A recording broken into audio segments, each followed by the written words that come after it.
How are you to all, I hope so you are doing well. बहुत ही important video है आज सभी का। आज जो एग्ज़ाम हुआ था 7 फरवरी को एसएसटी का, उससे रिलेटेड आंसर की है ये मैंने अपने बिहाफ पर दी है कि सर्च कर कि एक एक करके सारी आंसर जो इतने भी क्वेश्चन आए हैं उसके आंसर की मैं आपको बता रही हूँ। एक्सप्लेन हम बाद में करेंगे क्योंकि कल भी एग्ज़ाम है।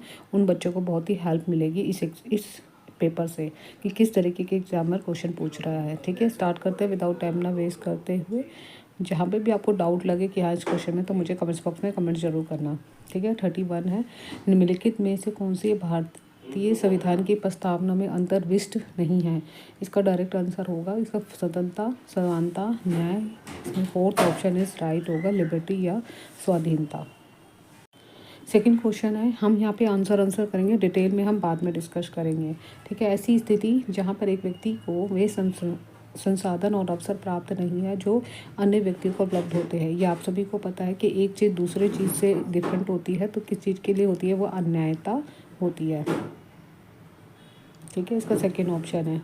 उसके बाद अगला क्वेश्चन है, निम्नलिखित में से कौन सी लोकतांत्रिक सरकार की विशेषता या विशेषताएं नहीं है? नहीं वाले पे याद रखना कि नहीं वाला जवाब देना। इसमें ऑप्शन दे रखे हैं बहुत सारे। निर्णय लेने में लोगों की अप्रत्यक्ष भागीदारी, ये नहीं है।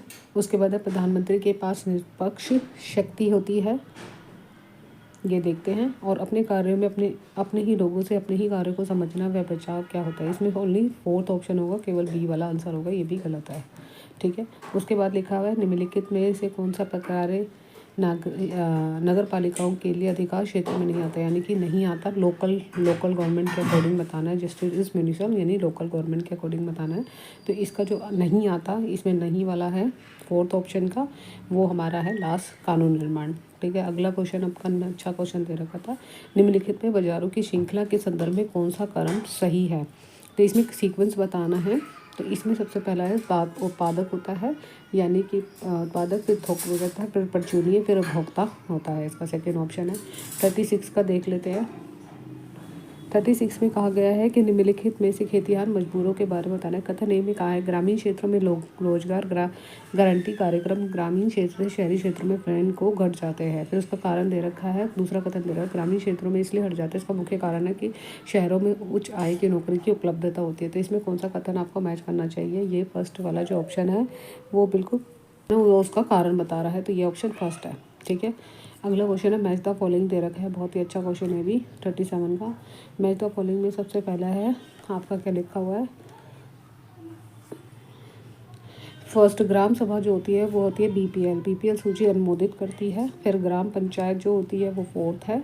ठीक है, जन पंचायत जो हमारी होती है वो सेकंड होती है। क्षेत्रीय अधिकार के विभिन्न पंचायतों के क्रियाकलापों को सामंजस्य से बिठाना होता है। और जिला परिषद होती है सबसे फोर्थ नंबर पे, यानी कि इसका ऑप्शन कौन सा है? ग्राम पंचायत में धन को नियंत्रित करना, थर्ड ऑप्शन इज राइट है। अगला क्वेश्चन है 38 का, दोहरे भार का क्या अभिप्राय है? क्या अर्थ होता है, क्या संदर्भ होता है? दोहरे भार का सीधा ही होता है कि घर में काम करना और घर के बाहर कार्य करना, उसको कहा जाता है। तो इसका फर्स्ट ऑप्शन राइट है। 39 का देख लेते हैं। 39 में कहा जा रहा है, राज्य द्वारा जो निरंकुश और निरपेक्ष व्यक्तियों का उपयोग नागरिकों के विरुद्ध करते हैं डैश नागरिकों की सुरक्षा प्रदान करता है, वो मौलिक अधिकार प्राप्त करता है, बाकी किन में से नहीं है। 40 का आंसर है, निम्नलिखित में से कौन से कार्यभार और भारत में 21वीं संविधान संशोधन यानी कि राइट टू लाइफ के बारे में कहा गया है? तो कौन सा कथन सही की अवमानना करते हैं? ठीक है, इसमें आंसर बताना है आपको। इसका है क्वेश्चन नंबर 40 का। इसमें लिखा है कि सरकार द्वारा निश्चित न्यूनतम किसी भी कर्मचारियों को ना मिलना, ये ऑप्शन सही है। उसके बाद लिखा है, निजी विद्यार्थियों से अत्यधिक फीस व शुल्क लेना, ये ऐसा नहीं है, रॉन्ग है ये। फिर उसके बाद कहे जा रहा है कि एक वस्त्र उद्योग भूजल को संक्रमित करना जो कि पेयजल का एक स्रोत माना जाता है, ये बिल्कुल ठीक है। उसके बाद पत्रियों के रेडियो और धंधा का काम करने से बना, ये भी गलत है। तो इसमें ए और सी जहाँ पे है वो फर्स्ट ऑप्शन राइट है। 41 देख लेते हैं।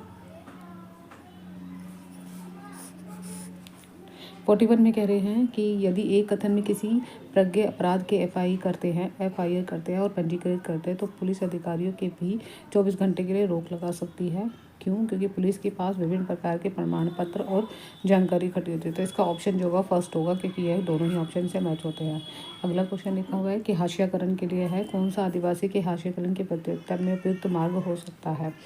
तो 42 का आपको बताइए आंसर। इसमें है मीडिया समुदाय के रहने के अनुरूप संसाधनों के अपनाने की अपील करना, उनके इतिहास को विद्यालयों में पढ़ाना, शहरों के पर्यटन के लिए कहना है, मीडिया संस्कृति के आकर्षक दिखाना। तो फोर्थ ऑप्शन इसमें राइट होगा, सेकंड नहीं होगा। 43 का है निम्नलिखित में किन किन समुदाय और किन किन 1989 के अत्याचार के विरोध के अधिनियम के अनुसार संवैधानिक सुरक्षा किस किस चीज़ों में हो सकती है। देखिए आपको बहुत ही इंपॉर्टेंट पॉइंट है, अगर आपने पढ़ा हुआ होगा इसके बारे में आप आसानी से इसका आंसर दे सकते हैं। 43 का इसमें है हमारा ए है अल्पसंख्यक समुदाय आता है, अनुसूचित जाति आती है, अनुसूचित जनजाति आती है, महिलाएं नहीं आती, जैसे सेकेंड ऑप्शन इस राइट है। 44 का देख लेते हैं। विद्या शाखा की सीमाओं को सामाजिक विज्ञान का निर्माण करके खोलने की आवश्यकता है और एक दी गई परिघटना को समझने के लिए बहुसंख्यक उपागम की आवश्यकता है। वो उपागम क्या कहलाए जाते हैं। तो ऐसे तरीके की जहाँ पे सीमाएं चीज़ें खोजबीन की जाती है और चीज़ें निकाली जाती है, पूछताछ की जाती है, उसको हम कहते हैं इंटरडिसिप्लिन थिंकिंग। तो यहाँ पे थर्ड ऑप्शन इस राइट होगा। अगला क्वेश्चन है सामाजिक विज्ञान के पाठ्यक्रम के निर्माण में निम्नलिखित कौन सी बुनियादी तर्क प्रदान किया जाता है। सामाजिक विज्ञान के बारे में बताया गया है 45 का। तो इसमें यहाँ पे है प्रयोगिता पहलुओं पर जोर डालना। ठीक है। अगला क्वेश्चन है 46 का निष्पक्ष मुकदमा एक महत्वपूर्ण संकल्पना है। आपराधिक न्यायतंत्र के विषय में बात की जा रही हो और इस सारी संकल्पना के शिक्षण दिए विद्यार्थी को एक व्यक्ति को कहानी सुनाते हैं और चोरी का आरोप लगा देते हैं। बाद में पुलिस थाने और उसके न्याय में क्या होता है, आपने किस शिक्षा शास्त्रीय संसाधन का प्रयोग किया होगा। आप सभी बताइए कि ये केस स्टडी अध्ययन होता है कि हमें सारी चीज़ों की डिटेल एक एक करके जो भी फोटोकॉपी होती है, जो भी सारी चीज़ें होती है वो हमें बतानी होती है। ठीक है। अगला क्वेश्चन है, ये अलग से एक्सप्लेन करेंगे, अभी कल के एग्जाम के बच्चों के लिए बहुत हेल्प होएगा। सार्थक अधिगम को बढ़ावा देने के लिए एक शिक्षक और शिक्षिका का अनुसरण करती है, तो किसको बढ़ावा देगी, आप सभी को पता ही है ना। ये क्वेश्चन का आंसर जो होगा हमारा फर्स्ट ऑप्शन ही राइट होगा इसका। विद्यार्थी के लिए प्रश्नोत्तरी संस्कृति को बढ़ावा देती है, बाकी चुनौती को नहीं देती है, धार कार्य और विद्यार्थियों को आसान कार्य तो देती नहीं है। ठीक है। 48 देख लेते हैं क्वेश्चन। नीचे दिए गए कथनों में ए और बी दे रखा है। उसके बाद सामाजिक विज्ञान का अध्ययन छात्रों की समकालीन समाज की बेहतर समझ विकसित करने में सहायक होता है। क्यों होता है? क्योंकि सामाजिक विज्ञान शिक्षा शास्त्र को समाज के प्रभावी सदस्य बनाने और आत्म विकास करने के लिए आवश्यक ज्ञान, कौशल और सही दृष्टिकोण प्रदान करती है। तो आप सभी को बताइए इसका 48 का हमारा जो थर्ड ऑप्शन होगा, और ये इसकी व्याख्या भी सही कर रहा है। उसके बाद है सामाजिक अध्ययन शिक्षण एक क्या है। सामाजिक अध्ययन शिक्षण आप सभी को बताइए 49 का। सामाजिक अध्ययन शिक्षण तथ्यों के प्रसारण की प्रक्रिया है। ठीक है। अगला क्वेश्चन चलते हैं। विद्यार्थियों को पृथ्वी के विभिन्न भागों की व्याख्या करने के लिए कौन सी शिक्षण सामग्री सबसे उपयुक्त बैठेगी। तो ये आप सभी को पता ही है, ग्लोब और नक्शा बैठेगी। तो जहाँ पे ए और बी ऑप्शन होगा, यानी थर्ड ऑप्शन इज राइट। ये तो बहुत सिंपल सा क्वेश्चन पूछा गया था। अगला क्वेश्चन है निम्नलिखित में से कौन सी शिक्षण विधि बच्चों के लिए सामाजिक विज्ञान को आनंदप्रद बनाने के लिए शिक्षक और शिक्षिका द्वारा प्रयोग किए जाना है। संग्रहालय की आयोजना करना, सामाजिक विज्ञान सप्ताह करना, रात्रि में आकाश देखने के लिए प्रोत्साहित करना, सामाजिक तथ्यों से विविध सांस्कृतिक डाटा साझा करना। तो इसका ऑप्शन जो है 51 का अगर आप बताएं तो इसमें जो ए भी सही बैठ रहा है, बी भी बैठ रहा है और हमारा सी भी सही बैठ रहा है। D is not correct. तो थर्ड ऑप्शन इज राइट। अगला क्वेश्चन है 52 का। निम्नलिखित में से दो कथन दिए गए, कथन वाले क्वेश्चन जरूर ध्यान से पढ़ लेगा, समझ लेना। सामाजिक विज्ञान में आर्थिक अधिगम सूचना के भंडारण और पुनर्विधि प्राप्ति के उत्पादक प्रक्रिया क्या हो गया था। सोचना और भाषा, मौखिक व सांकेतिक कार्यों और कार्य करना आपस में घनिष्ठ होगा। तो इसमें से सही कथन कौन सा बैठता है, क्वेश्चन नंबर कौन सा है, ये आपका 52 है। तो कौन सा घनिष्ठ इसमें बैठता है। तो इसमें फर्स्ट सही है और सेकंड गलत है। ठीक है। इस तरीके से आप क्वेश्चन को देखिए। उसके बाद फिर दोबारा कथन दे दिया। कथन में कह रहे हैं कि लोकतांत्रिक पद्धति में केंद्रीकरण पंचायती राज व्यवस्था का चैप्टर है। ये चैप्टर आपकी 7th क्लास या 8th क्लास की बुक्स में से है, तो इसको जरूर पढ़ लेना। महत्व हासिल कर लिया है। तो इसमें कह रहे हैं पंचायती राज का उद्देश्य होता है लोगों की सहभागिता को ऊंचा उठाना। तो आप सभी को पता है कि लोकतांत्रिक देश में जब हम चीज़ें करते हैं तो उसमें पंचायती राज को लोकतांत्रिक एकाधिकरण नहीं करता। तो इसका जो फर्स्ट वाला है वो रॉन्ग है और सेकंड वाला राइट है। तो यहाँ पे ऑप्शन में देख लेते हैं, फर्स्ट गलत है, सेकंड राइट है, तो सेकंड ऑप्शन इज राइट है। 54 का देख लेते हैं। 54 में कर रहे हैं पल्लवकालीन सभाएं अपनी उप समितियों के जरिए विभिन्न तरह के काम जैसे सिंचाई, सड़क निर्माण, स्थानीय मंदिरों की देखरेख आदि करती है। तो इनके कार्य संचालन की बारीकी से विद्यार्थियों को रूबरू कराने के लिए निम्नलिखित में से कौन सा बाल केंद्रित गतिविधियों को विकसित करता है। तो इसमें देख रखा है, ऑप्शन दे रखे हैं, विद्यालय परिसर में कार्य विभाजन का वर्णन करना, कक्षा संचालन के लिए बनाए गए अलग अलग समूह का उदाहरण देना, पल्लवकाली सभाओं की वास्तविक यात्रा करवाना, यह श्रवण दृश्य सामग्री के लिए पल्लवकाली सभाओं की यात्रा करवाना। तो ऑप्शन में हमें यहाँ पे देखना होगा कि कौन कौन से राइट है। क्वेश्चन नंबर 54 का 54 में क्वेश्चन नंबर हमारे कौन कौन से राइट है। इसमें से ए एक ठीक है, बी ठीक है, सी ठीक है, यात्रा करवाना ये ठीक नहीं है। तो ऑप्शन ए यहाँ पे है राइट है। उसके बाद है 55 देख लेते हैं। यह सुनिश्चित करने के लिए सामाजिक विज्ञान का शिक्षण विकासशील मुद्दों पर अधिक बल देने से दूर करता है, जैसे मुद्दों की समझ और पैदा करे, न्याय और प्रतिष्ठा पे जुड़ाव हो। यह आवश्यक है कि इन बातों में उपयोगिता डैश की ओर अंतरण करेगी। तो आप सभी को इसका पता होगा कि आपका किस तरीके से होगी, समानतावाद होगी। ठीक है, इसका ऑप्शन। अगला क्वेश्चन दिया गया है, नीचे दिए गए दो कथन दिए गए, पढ़ लेते हैं। सामाजिक विज्ञान का एक महत्वपूर्ण पक्ष होता है जो अलग अलग भावों वाले उत्तरों और कभी कभी पूर्णतः विपरीत उत्तरों की संभावना होती है। इसमें कारण दे रखा है, सामाजिक विज्ञान में के शिक्षक या शिक्षिका एक पीठासीन होकर प्रचलन देने के लिए पारंपरिक आदत से हटना जरूरी है। देखिए, कोई भी परंपरा होती है, कोई भी चीज़ होती है, उसको हटना या हटाना बहुत इजी नहीं होता है। तो इसके लिए जो ऑप्शन होगा वो हमारा पहला सही होगा, दूसरा गलत है। ठीक है, क्योंकि ऑप्शन से ही पता चल रहा है। उसके बाद है 57 देख लेते हैं। भारतीय उपमहाद्वीप में लोहे का प्रयोग होता है। लोहे का प्रयोग 3000 साल पहले हुआ था। विद्यार्थी ऐसी घटनाओं की समझ को विकसित करने के लिए क्या कार्य देगी और क्या कार्य नहीं देगी। ये ऑप्शन चूज़ करना है आपके लिए। ऑप्शन चूज़ करने वाले ही क्वेश्चन आ रहे हैं इसमें, देख लो एग्जाम में सब जो 57 का है।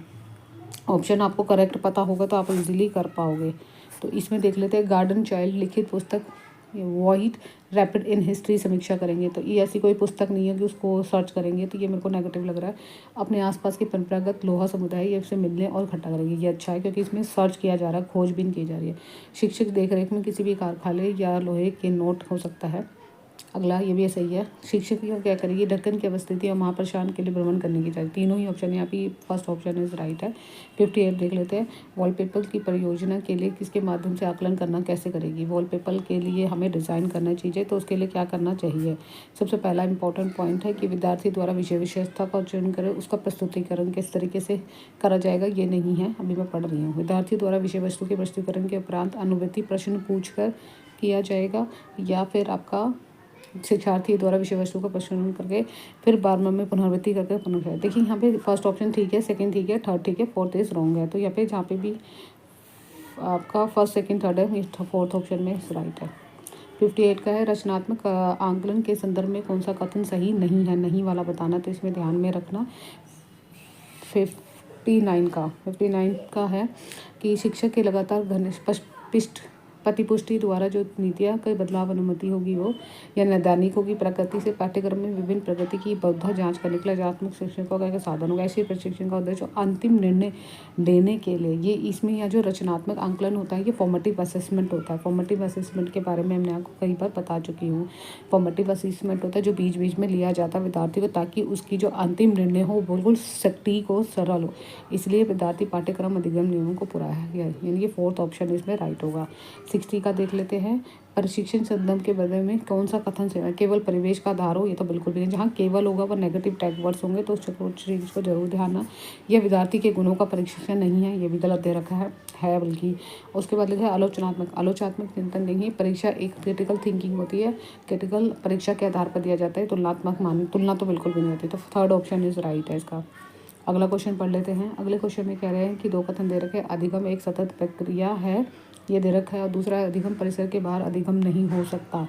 देखिए, अधिगम के बाहर अधिगम नहीं हो सकता, ये चीज़ तो मुझे नेगेटिव में लग रही है कि ऐसा नहीं हो सकता। अधिगम जब करवाते हैं, लर्निंग जब भी करवाते हैं, तो हमारी क्या होती है, लर्निंग जब भी हम करवाएंगे तो उसके पहले क्या होगा कि सतत प्रक्रिया है, और ये परिसर के बाहर भी हो सकती है। यहाँ ऑब्वियसली हो सकती नहीं, हो सकती है लेकिन हो सकती है। इसमें तो मुझे ऑप्शन जो है इसमें जो करेक्ट बैठ रहा है वो फर्स्ट सही है और सेकंड गलत है, क्योंकि सेकंड गलत है, फर्स्ट सही है। उसके बाद है 62 का देख लेते हैं। 62 में कहा गया है कि एक परीक्षा हुई है, कथन दे रखा है अभिकथन। उसमें देखिए, परीक्षा का एक नैदानिक कार्य है जिसकी किसी विशेषता अनुपस्थिति या अनुपस्थिति को इंगित करता है। तो परीक्षा में ये तो परीक्षा का एक गठन है जो स्थिति और समस्या समाधान के शामिल होता है। यदि किसी व्यक्ति की गुणवत्ता का विश्लेषण करता है, उसके ज्ञान व क्षमता आदि का निर्धारण करता है, तो इसमें आएगा। तो इसमें यहाँ पे जो फर्स्ट ऑप्शन है वो गलत है, जबकि सेकेंड ऑप्शन इज राइट है। तो इसमें यहाँ पे सेकेंड ऑप्शन इसका राइट आएगा। ठीक है, अगला क्वेश्चन देख लेते हैं। कथन दे रखा है फिर दोबारा से किस, है ना। इसके बाद 63 है ये, विद्यार्थी शिक्षा पेपर में पेंसिल और पेन परीक्षा के प्रशिक्षण का एकमात्र तरीका होता है। ये तो बिल्कुल ठीक है।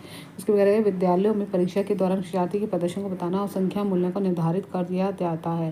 तो आप सभी को पता है कि ये दोनों ही कथन गलत है, क्योंकि हमें क्या कह रहे हैं, विद्यालय में पेंसिल परीक्षा तो ले रहे हैं, प्रशिक्षण का एकमात्र तरीका है, लेकिन बहुत तरीके होते हैं, इसमें एक तरीका नहीं होता। और उसने उसके साथ ही प्रदर्शन को लिए मिलाया, तो इसका फोर्थ ऑप्शन इज राइट होगा। अगला क्वेश्चन पढ़ लेते हैं। वह स्थान जहाँ दस्तावेज और पांडुलिपि और भंडारित की जाती है वर्तमान में सभी राष्ट्रीय और राज्य सरकारों के पास ये, जहाँ अपने ही प्राचीन कार्यालय और अभिलेख का विवरण करते हुए क्या कहलाते हैं, वह अभिलेखागार कहता है। तमिल क्षेत्र में निम्नलिखित से कौन सा कथन गलत है। अब गलत वाला बताना है, तमिल के बारे में जो भी गलत है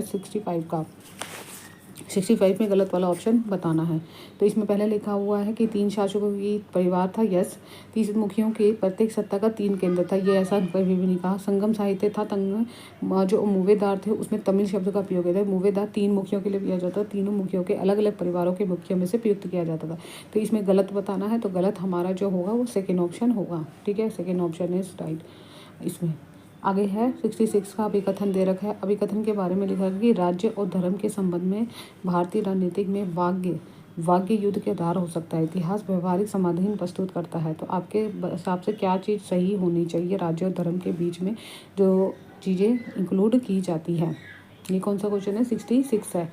66 के क्वेश्चन के लिए कह रहे हैं कि यहाँ पे हमारे मंदिर और आर्थिक व्यवस्था और सामाजिक केंद्र होते हैं। रामदास द्वारा नगर में हरमंदिर साहब मंदिर एक केंद्रीय द्वारा के आसपास विकसित हुए, भी ठीक कहा गया। सूफी जो मुस्लिम होते हैं वो रहस्यवाद होते हैं, क्योंकि वो बाह्य तिरस्कार करते हैं और मानव जीवन की करुणा का, ये बिल्कुल ठीक है। इतिहास में विभिन्न राज्यों और धर्मों के मध्य युद्ध हुए थे, फोर्थ ऑप्शन गलत है, थर्ड ऑप्शन होगा इसका ABC ठीक होगा। 67 का देख लेते हैं। 12वीं शताब्दी के लिए असामान्य कल्हन ने विविध प्रकार के स्रोतों का इस्तेमाल किया था। प्रतिष्ठित लेखकों के असमान वह शासक और उनकी कार्यनीतियों के बारे में अक्सर आलोचना करते थे। उनके स्रोत शामिल थे। कल्हन जो था वो राज तरंगनी, आपको भी पता है राज तरंगनी से रिलेटेड था, तो इसलिए इस क्वेश्चन को भी पढ़ लेना इसमें से।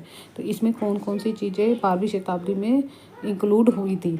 तो इसमें सेकेंड ऑप्शन है कि प्रारंभिक शस्त्र और दस्तावेज शिलालेखों के द्वारा हुआ था। ठीक है, 68 का देख लेते हैं। मराठों के बीच में कौन सा कथन सही माना जाएगा।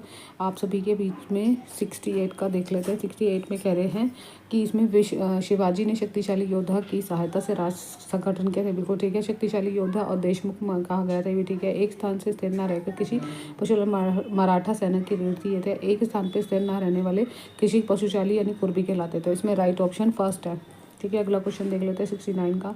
ऐतिहासिक दावा, अहोम ने एक बहुत बड़ा राज्य खड़ा करा था। अहोम के बारे में यहाँ पे डिस्कशन किया रखा है। 69 में अहोम के बारे में है। अहोम ने एक बड़ा राज्य अग्निशास्त्र का प्रयोग किया। अहोम ने उच्च गुणवत्ता वाले बारूद व तोपों बनाई थी। अहोम ने राज्य बाध्य सामरिकों पर निर्भर रहा था। तो इसमें जो ऑप्शन दे रखा है A भी ठीक है, आपका B भी ठीक है, C भी ठीक है, लेकिन D जो गलत है। क्यों नहीं गलत है, क्योंकि यहाँ पे जो हमारे 1662 में अहोम ने मुगलों को नहीं हराया था, बल्कि मुगलों को 1771 में हराया था। सराय घाटी के पास था, घाटी का युद्ध हुआ था। और किसके बीच में ये युद्ध हुआ था, लक्षित बरफुकन के लिए यह युद्ध किया गया था। मैंने इतनी डिटेल बता दी आपको। तो इसका ऑप्शन आप देख लीजिए, जहाँ पे A B C है, तो थर्ड ऑप्शन इज राइट है 69 का। 70 का देख लेते हैं। 70 क्वेश्चन में कह रहे हैं कृषि क्रांतियों की निम्नलिखित वैधता उल्लेख है। अभिकथन क्या दे रखा है कि जो उत्पीड़ित किए जाते हैं विरोधी के रूप में आगे नहीं जाते, ऐसा केवल किसी एक समय में करते हैं। कारण दिया हुआ था 1859 में नील के किसानों ने महसूस किया कि रोपण वाले विरुद्ध और स्थानीय जमींदारों का समर्थन प्राप्त होता है। परिणाम क्या निकला, महिलाएं बर्तने, पतीलों और रसोई के अन्य उपकरण के साथ युद्ध के लिए आगे आई थी। तो आपको यहाँ पे एक वो बताना कि कौन सा कथन इससे रिलेट करता है और इसका क्या रीज़न हो सकता है। ठीक है, इस क्वेश्चन में जो हमारा फोर्थ ऑप्शन है, केवल अभिकथन और कारण वैध है। ठीक है, अभिकथन और कारण वैध है, परिणाम उसके ये नहीं है। ठीक है, फोर्थ ऑप्शन इज राइट। मतलब क्वेश्चन की वैरायटी थोड़ी सी चेंज कर दी गई है, मुझे जितना लग रहा है प्रीवियस ईयर में पेपर में इतने सारे देखते हुए। यहाँ पे क्वेश्चन में 71 का देख लेते हैं। 18वीं शताब्दी के द्वितीय अर्ध के दौरान कंपनी की नीतियाँ किससे संबंधित थी? इसका ऑप्शन बताना है। 71 ने दे रखा है। इसने कहा था सबसे पहले क्या कहा था, कारीगरों ने गांव से पलायन शुरू कर दिया था। कंपनी ने भारत के स्वर्ण और चांदी से माल खरीदा था। ठीक है, उसके बाद कह रहे हैं कि बंगाल के इकट्ठे किए हुए राजस्व में माल खरीदने का वित्त दिया जा सकता, कंपनी दीवान बन गई थी। तो यहाँ पे ऑप्शन जो देखेंगे, अगर इसका 71 का जो ऑप्शन बैठ रहा है वो बी भी ठीक है, और हमारा डी भी ठीक है, बी ठीक है, डी ठीक है, सी ठीक है, और यहाँ पे जो ए है वो भी ठीक है। यानी कि चारों के चारों, यानी थर्ड ऑप्शन जहाँ पे भी होगा वो सारा ठीक है। ठीक है, आगे पीछे कर रखा है, मतलब सीक्वेंस में लगाना है सबसे पहले। सॉरी फॉर डैट कि ये सीक्वेंस में लगाना है, उन्होंने क्रम में लिया, मैंने नीचे पढ़ा था अभी। पहले बी आएगा, फिर डी आएगा, फिर सी आएगा, फिर ए आएगा। ठीक है, इस क्वेश्चन का मैंने इसलिए बताया क्योंकि आपको दिक्कत ना हो, मैंने सीधे क्रम में पढ़ा था, क्रम नहीं देखा था, इसलिए आगे। निम्नलिखित में से कौन सी संस्थागत वुड्स डिस्पैच जो होता है वो प्रत्यक्ष निर्माण देता है? तो किसके लिए है? प्रांतीय सरकारी की स्थापना करना है। ठीक है, एक से ज़्यादा अगर ठीक होंगे तो ऑप्शन चूज़ करना है, एक ही ठीक होगा। फर्स्ट भी ठीक है। शिक्षा केंद्रीय गवर्नर जनरल के अधीन था, ये भी ठीक है। विद्यालय की स्थापना के कदम उठाए गए थे, ये भी ठीक है। तो इसमें और सिविल भारतीय कॉलेजों की स्थापना भी की थी, तो इसमें एक से ज़्यादा अधिक है, तो इसमें उपयुक्त तो फर्स्ट ऑप्शन राइट होगा। अगला क्वेश्चन पढ़ लेते हैं। निम्नलिखित में कौन सा तर्क दिया गया है कि शासन से पहले और स्वर्णयुग का जो अस्तित्व होता है वे योद्धा किसान भूमि जोतते हैं और उसमें देहात में न्यायसंगत तरीके से शासन करते हैं? तो इसमें मिसप्रिंट हो गया है, तो 70 कौन करते थे ये बात किसने कही थी? ये ज्योतिराव फुले ने कही थी। ठीक है, इस चीज़ का डायरेक्ट क्वेश्चन का आंसर बताया। ग्रैंड ब्राह्मण के बारे में, नॉन ब्राह्मण आंदोलन निम्नलिखित किन विचारों पर? नॉन ब्राह्मण के बारे में बताया गया कि आंदोलन गैर ब्राह्मण जातियों के द्वारा जिनकी शिक्षा पहुंच होती है, इसके द्वारा तर्क द्वारा दिए गए आर्य देशी संचल होती है। आंदोलन उन गैर ब्राह्मण जातियों से आया जो धनी और प्रभुत्व होता है। तो इसका बिल्कुल जो एक्यूरेट आंसर है 74 का जो ऑप्शन है वो केवल सी ऑप्शन ही राइट है, वैध है। अगला क्वेश्चन है कि किसी भी समाज में सामाजिक असुरक्षा और विसंबंध के भाव का परिणाम देते इस संबंध में भारतीय राष्ट्रवाद का एक आंदोलन होता है। आगे कह रहे हैं कि इसमें सरकार की संरचना के ऊपर लोगों की प्रभुत्व को मान्यता देना ये सही है। वर्ग रंग भेद को दूर करना ये भी ठीक है, लेकिन सरकार को ईश्वर के प्रति मान्यता ये गलत है, तो फर्स्ट ऑप्शन इज राइट होगा। 76 का लिख लेते हैं। 1964 में मद्रास में चेन्नई में स्थापित हुआ था, उसका उद्देश्य था जाति भेदभाव को समाप्त करना, विधवा पुनर्विवाह को बढ़ावा देना, महिलाओं की शिक्षा को प्रोत्साहित करना और रूढ़िवादी हिंदू के धर्म और रीति रिवाजों की निंदा करना, आंदोलन करना। तो ये किस में आता है? ये वेद समाज में आता है, तो इसका राइट ऑप्शन फोर्थ होगा। अगला है 77 का देख लेते हैं। स्वतंत्रता की प्राप्ति के बाद किन राज्यों के गठन की बात तीव्रता क्यों लाई थी? तो इसमें ऑप्शन बताने हैं आपको चूज करके, और ये ऑप्शन है सबसे पहले दे रखा है 77 का है फर्स्ट ऑप्शन। कह रहे हैं 1920 के दशक में भारतीय राष्ट्रीय कांग्रेस ने वचन दिया था स्वतंत्रता संग्राम के बाद प्रत्येक प्रमुख सामाजिक समूह का अपना प्रांत होगा। स्वतंत्रता के बाद कांग्रेस की भाषिक समूह के लिए अपने ही प्रांत होने के लिए वचन को पूरा करने के लिए कोई कदम नहीं उठाएगा।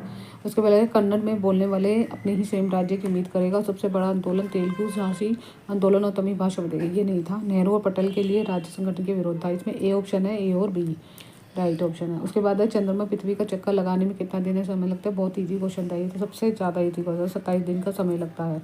इससे ईजी क्वेश्चन नहीं पूछा जा सकता। उसके बाद ये भी इजी है, कर्क रेखा। देखिए यहाँ पे मैं एग्जांपल देते हैं। बीच में विषुवत रेखा होती है, ऊपर की तरफ कर्क रेखा होती है और इसको उत्तरी गोलार्ध कहते हैं। तो उत्तरी गोलार्ध में यहाँ से आपसे क्वेश्चन पड़ा होगा तो डायरेक्ट बता सकते हो। नीचे की तरफ होता है मकर रेखा जो हमारे दक्षिणी गोलार्ध में होती है। ठीक है, उत्तर ध्रुव वृत्त जो होता है, अगर उत्तर ध्रुव की बात करें तो उत्तर ध्रुव होता है, ऊपर की तरफ होता है उत्तर ध्रुव वृत्त, यहाँ पे होता है, इसको बोलता है उत्तर ध्रुव और ये दक्षिण ध्रुव वृत्त। तो इसी से अंदाजा लगा सकते हो कि क्वेश्चन का ऑप्शन होगा। तो यानी कि मैचिंग कौन सा हो रहा है? फर्स्ट का हमारा जो हो रहा है वो सेकेंड है, फर्स्ट का सेकंड है और सेकंड का फर्स्ट है, फिर है थर्ड का फोर्थ है, तो यानी फर्स्ट ऑप्शन इज राइट है। ठीक है, ये तो सीधा ही क्वेश्चन पूछा गया था, सिंपल। और अगला क्वेश्चन भी बहुत अच्छा है। ज्योग्राफी के क्वेश्चन बहुत इजी पूछे गए हैं। 80 क्वेश्चन नंबर है। 80 क्वेश्चन में कह रहे हैं कि पृथ्वी के संबंध में कौन सा कथन सही नहीं है बताना है। तो यहाँ पे फर्स्ट ऑप्शन है कि पृथ्वी को भूभाग कहा जाता है, सूर्य से दूरी के हिसाब से तीसरा ग्रह माना जाता है, बिल्कुल है, और आकार में पांचवा ग्रह सबसे है। तो फर्स्ट ऑप्शन इस ग्रह घूर्णन नहीं होता। पृथ्वी जब अपने क्षेत्र के आसपास घूमते हैं उसको परिक्रमण कहते हैं। तो ये क्वेश्चन याद रखना, इस तरीके के क्वेश्चन भी आ रहे हैं। उसके बाद लिखा हुआ है दोनों कथन।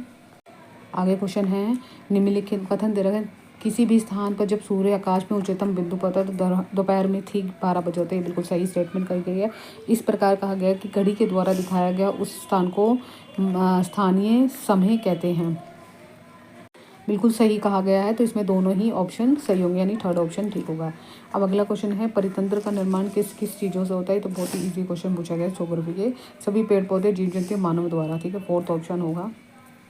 उसके बाद हमारा क्वेश्चन 83 है। 83 में कहा गया है कि मानव अपने परिवार के पारस्परिक प्रक्रिया करता है और अपनी आवश्यकता के अनुसार परिवर्तन करता रहता है। फिर उसने बी में कहा कि प्राकृतिक और मानवीय परम के बीच में सही संतुलन होना आवश्यक है। तो यहाँ पे जो स्टेटमेंट दे रखी है ए और बी दे रखी है, उसमें हमारा दोनों ही कथन सही है और दोनों ही एक दूसरे की व्याख्या कर रहा है। अगला क्वेश्चन है भारत के ठंडे रेगिस्तान लद्दाख में क्रियाकलाप पर्यटन ही क्यों है, मतलब क्यों ही वहाँ पे आते हैं। तो इसका रीज़न बताना है, ऑप्शन दे रखे हैं इन्होंने। ठीक है, और उस ऑप्शन के अकॉर्डिंग हमें सही बताना है। तो यहाँ पे गोपा दर्शन होते हैं और हमारा घास के मैदान हिम नदी होती है। उत्सव अनुष्ठान को देखने के लिए यहाँ पे सपाट मैदानी तो होती नहीं है। तो यहाँ पे ऑप्शन जो भी बैठेगा सेकेंड ऑप्शन इज हमारा जो आ रहा है वो राइट आ रहा है। ठीक है, अगला क्वेश्चन देखते हैं। निम्नलिखित में से गैस वायुमंडल में प्रचुरता में दूसरी गैस कहलाती है। बहुत इंपॉर्टेंट है, आपको भी पता है। जो हमारी जो नाइट्रोजन होती है वो 78% होती है। ऑक्सीजन हमारी 21% होती है। तो दूसरी गैस होती है हमारी ऑक्सीजन होती है, जो कि सबसे कम परसेंटेज में बोला है। ठीक है, 85 का। अगला क्वेश्चन पढ़ लेते हैं। 4 कथन दे रखे हैं, चारों कथन में से कौन सा कथन सही है, बिल्कुल वो ऑप्शन में बताना है। ठीक है, दबाव और वायुदाब और तापमान के बारे में कथन दे रखा है। तो पहला लिखा है उच्च दाब से स्वच्छ आकाश से संबंधित होता है। उच्च दाब हमारे स्वच्छ से संबंधित। सेकेंड ऑप्शन दे रखा है इसमें बी, वायुदाब वायु के ताप को प्रभावित नहीं होता। उसके बाद है नीम दाब मेघ अच्छ आकाश और आर्द्र मौसम से संबंधित होता है। चौथा है वायु सदैव उच्च दाब से निम्न की ओर गर्म करती है। वायु सदा उच्च दाब से निम्न दाब के डी ऑप्शन है। ठीक है, उसके बाद हमारा है सी ऑप्शन राइट है, और ये बी जो ऑप्शन है वो रॉन्ग है, बाकी ए सही है। तो फर्स्ट ऑप्शन इज राइट। 86 का। अब है 87 का देख लेते हैं। इसमें कहा गया कि अंतर्देशीय मार्गों और समुद्र मार्गों का उपयोग परिवहन के लिए प्राचीन काल से प्रयोग किया जा रहा है। अधिक दूरी और भार और बड़े आकार वाले सामान को ढोने के लिए जलमार्ग सबसे सस्ता साधन माना जाता है। तो इसकी स्टेटमेंट को देखते हुए हमारा थर्ड ऑप्शन राइट है। अगला क्वेश्चन 88 का है पौधे और जंतुओं में बहुत सी प्रजातियां असुरक्षित और संकटपन्न हो गई है, तो कुछ लुप्त होने की कगार में। लेकिन कौन सा कथन ज़्यादा इंपॉर्टेंट होगा, किसकी वजह से हुई है, ये बताना है हमें यहाँ पे चयन में। तो यहाँ पे बहुत इंपॉर्टेंट क्वेश्चन पूछा गया है कि किसकी वजह से हमारी चीज़ें ये हो रही हैं। तो इसमें क्या हो रहा है, बी भूखलन के कारण हो रही है, निर्माण कार्य के कारण, और जीव जंतुओं का अनाधिकार प्रयोग से हो रही है। वनरोपण तो ज़्यादा से ज़्यादा पॉजिटिव थिंक में आता है। उसके बाद है ये 89 क्वेश्चन है कि निम्नलिखित में से कह रहे हैं संभावन संसाधन वे संसाधन उनकी संपूर्णता ज्ञात नहीं की जा सकती, इस समय संसाधनों का प्रयोग नहीं किया जा रहा। तो इसमें आपको ऑप्शन जो आपको सभी को पता है कि दोनों ही ऑप्शन सही है।